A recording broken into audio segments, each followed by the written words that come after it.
So bear with me in this video.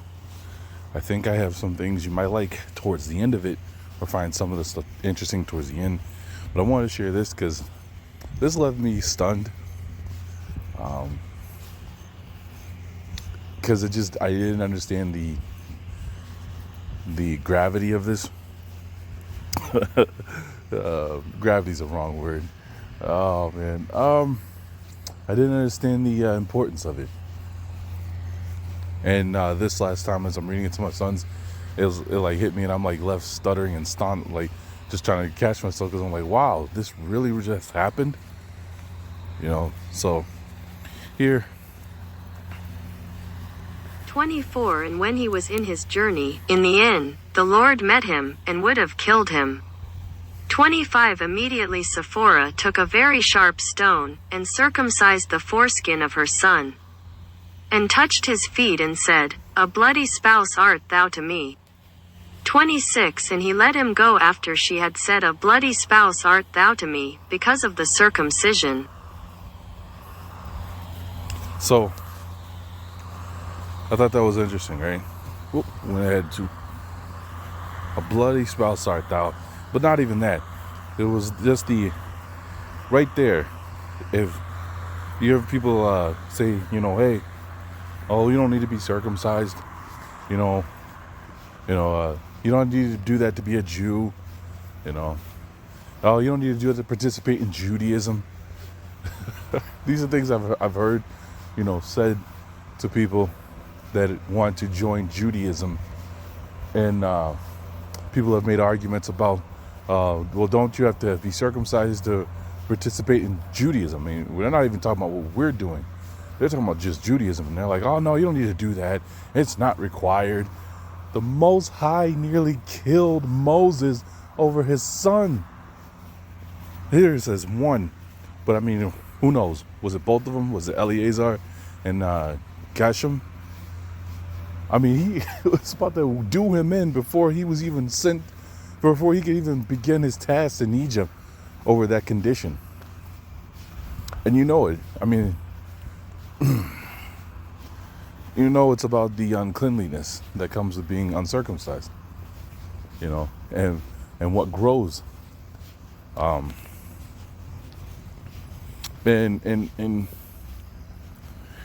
I only know because I can speak from experience. So I'm just like, that was like all this other stuff that Moses did would have never happened if his wife never stood up and took care of that business right then and there. So I don't know, it's just in my mind, it was like, hey, take this stuff serious, because the Most High did. Moses almost lost his life before. I mean, it still blows my mind, because I'm thinking Abraham's interaction with the Most High versus Moses' interaction with the Most High. Like, whoa, what a way to meet the Creator. And the next thing I thought was interesting was in chapter 5, right? Where it says in verse 3, and they said, the Elohah of the Hebrews hath called us to go 3 days' journey into the wilderness to sacrifice to the Ishi, our Elohah. Now, I thought it was interesting because I'm like, wait a minute. I thought the word Hebrew means to cross over, right? And here they are. They have not even crossed over yet that we know of, right? And they're telling the Pharaoh, the God of the Hebrews, the people who have crossed over, wants us to go 3 days' journey to sacrifice to him. And I'm thinking, wouldn't the Pharaoh be like, yo, who is this God of the Hebrews? And then I was like, oh, I answered the question right there. Because he would have recognized, he would have said the God of the Israelites, right? But this is to show Pharaoh and all of Pharaoh's, house and everyone, that all the priests, this God ain't like any God you guys ever thought you have heard of. Oh, that's how I seen it. So And this was just the last part, going back to chapter 4. I thought that was interesting too, right? That it says there in 29, and they came together and they assembled all the ancients of the children of Israel. I'm like, who would be the ancients? See, that goes to the whole idea that that not everybody was there in Egypt, is what it seems like was going on. I know that's not how I'm trying to say it. How do you say it? How can you already have the people that are Hebrews that have crossed over if you haven't even crossed over yet? How can you have ancients when it's the way this is painted is that all the ancients had died and this was a generation of people just growing up in Egypt under bondage and slavery? Who were the ancients and how did they find the ancients? Were they hiding in caves in Egypt? Just, it's the stuff that catches your attention now when you go back through. All right, check this out. Now, this is in the Hebrew Name Bible. I thought I'll just peek in there to see what they had. And I thought this was interesting. I got to read more of the verse if you don't.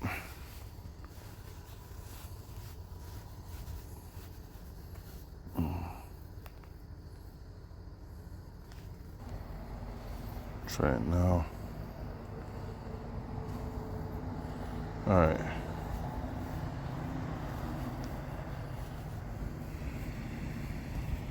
Seven. And I have said, I will bring you up out of the affliction of Mitzrayim to the land of the Ani, the Hittite, the Amori. The Kanabata. Now, I thought that was interesting. I was like, okay, what do we get if we look that name up?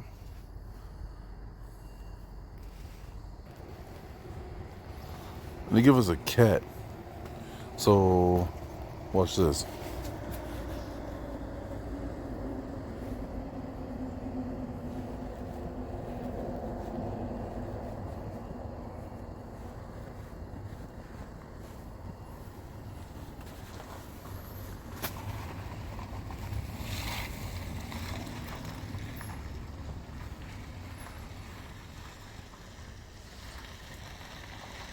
The Kanaani is an experimental, hybrid feline breed from Germany, though it seems to have originated in Jerusalem at the Had Yerushalmi Cattery in the 1990s. The area's local African wildcats were bred with domesticated house cats. So I found that to be interesting. You have this name, and when you search for this name, first it pops up as this breed of cat. And when you look for where these cats are supposed to be from, Africa, then you sit back and think, well, if the Hebrew language is Afro-Asiatic, but the Afro-Asiatic people are not speaking it, right? Oh man, I didn't even know where I was going with that. Oh. That's what it was. I was thinking about the swap, the land swap that comes with it, that came along with it, right? Here you have a people that are sitting in Asia who they tell you because of their genetics, they didn't originate in Asia. They originated in Africa, and they have ancestors still in Africa that they originate from. The oldest bones found in South Asia, Thailand, the lower parts, right, are described as being, in today's terms, sub-Saharan African. Well, are those the people, that Dane Calloway showed are like the Nigerians? And the Nigerians are, many of them are the British, that the territory was bought by one of the queens of England, so to set up a colony there. You look in American history during the Revolutionary War, the enemies of America, not America, I'm sorry, the enemies of England or Britain were being put on ships and sent to Africa. They don't tell you where in Africa, but to Africa. They said it stopped because it wasn't a lucrative business. Okay? Did those people ever get to leave? Or are they still there to this day? And who were the enemies? The Indians? The British that wouldn't fight on the behalf of Britain anymore? The French that wouldn't fight on the behalf of the French? So, I'm just saying, here you have a cat that has its name for the Canaanites, and it's out of Africa. But we know the people, before you want to jump to conclusions that, oh, this must be, these people are in Africa today are the Canaanites. Like I'm saying, there's been a land swap. These people have been placed there. I mean, you know my big theory on the Bantu tribe. That's not even their real name, I believe. And I believe that they were taken from somewhere else and placed there, and they spread out. And they've overcome most of the people that were already there. So, then there was just one other thing. And this is the other thing that I was looking at this, and it led me to what I'm about to show you. And the gold of that land is good. There is aromatic resin in the shoham stone. Okay. So I'm like,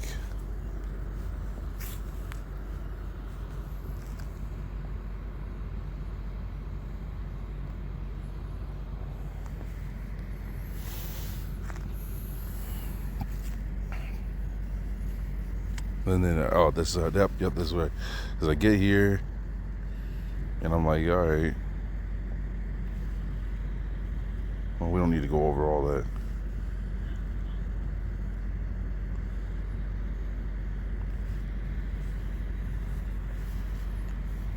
Shoham, Hebrew, lit. Onyx, is a town, local council, in the Central District of Israel. The name relates to one of the 12 stones on the Hoshan. The sacred breastplate worn by a Jewish high priest, Exodus chapter 28 verse 20. Hoshan, that's what it was. So, all right. I have 5 sons, right? My last one, my wife just had, we named him Moshe, trying to stick with the biblical name of Moses, right? And when he's being introduced, people are all like, isn't that a Japanese dish or a Japanese food? And I'm like, why, what do you guys keep, or a Chinese dish or a Chinese food? And I'm like, no, I've heard it's Japanese, but well, why, I didn't even take this from a Japanese dictionary. And check this out. Hoshan. Check this out. All right, watch this. Now I'm gonna put in, watch this.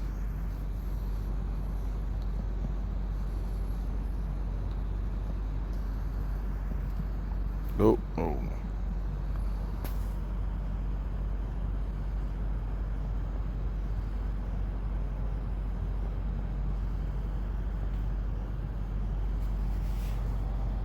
I am not spelling that right. Hold on.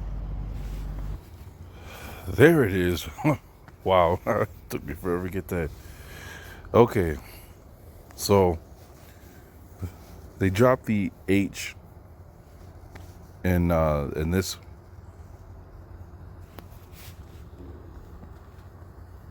But everything else they left the same.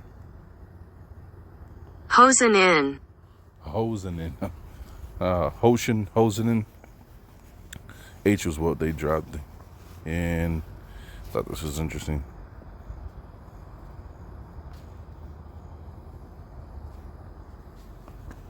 It was built in 1012 under the reign of Emperor Sanjo in the imperial year Chawa II. Its original purpose was to serve as temple quarters for priests from the nearby Shoranin temple.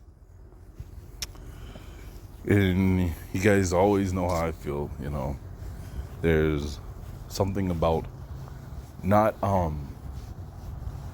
what is it? It's the Buddhism that starts with an H, not the one that starts with an M. Hayana Buddhism, not Mahayana, because the Mahayana is is Buddhism that was taken, rewritten by the invaders that were brought from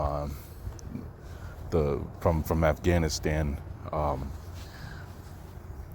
The ones they brought in Sanskrit, because Sanskrit is many of the military journals will show you this is not even an ancient language. This is a modern made-up language.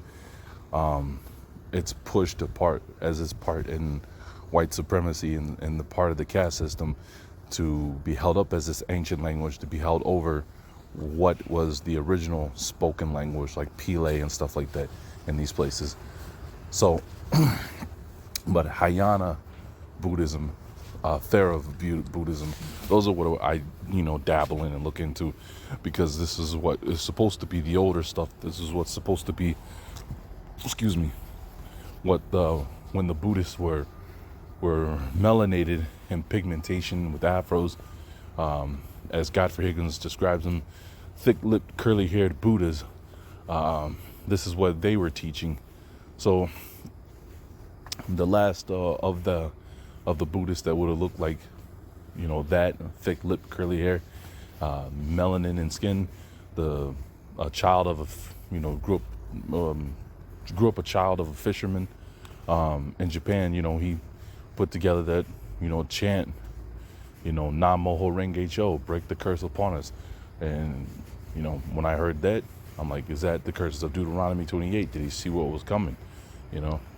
So and I don't like to push Buddhism, because I don't. There's still way too much. The more I learn that I don't agree with, so I would never push it. Like I just look at that as a hobby to understand and look at. But I thought that was interesting, that minus the H, you have the same word for this stone worn on the breastplate of the Levites. Here's a temple with nearly its exact name in Japan. So